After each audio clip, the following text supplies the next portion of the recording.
নমস্কার সকলকে। আজ ছিল আমার কাছে খুব স্পেশাল একটা দিন। এই দিনটা আমি ক্যামেরাবন্দি করে রেখে দিতে চেয়েছিলাম। দীর্ঘ এক অপেক্ষার পর আজ আমার সেই অপেক্ষার অবসান হতে চলেছে। খুব সকাল, সকাল উঠে বর্ধমান স্টেশন থেকে রওনা দিয়েছিলাম নৈহাটির উদ্দেশ্যে। আর নৈহাটি মানে বুঝতেই পারছো কোথায়? হ্যাঁ, নৈহাটির নাম শুনলে ১ম এই একটা কথাই মাথায় আসে বড় মা, বড় মার নাম।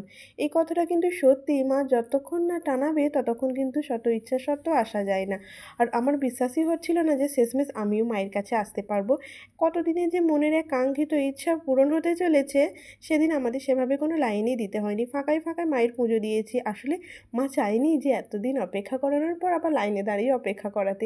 যখন মায়ের কাছে পৌঁছালাম, তখন এত শান্তি লাগছিল যে কি বলবো, দু চক্ষু ভরে মায়ের রাঙা মুখখানির দিকে তাকিয়েছিলাম। আর মনে, মনে বলেছিলাম, এতদিনে তবে তোমার সময় হলো? শুনেছিলাম ভাগ্যে থাকলে নাকি মায়ের দর্শন পাওয়া যায়। আর মায়ের দর্শন পেয়ে আজ আমি খুবই আপ্লুত। আর মাকে মনে মনে অনেক ধন্যবাদ দিয়েছিলাম। আর যখন পুজো দিয়ে বেরিয়ে আসি তখন কটা বাজবে? বেলা 10টা।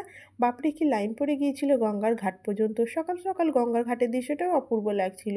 বেশ, এবার বাড়ি ফেরার পালা। Bye bye.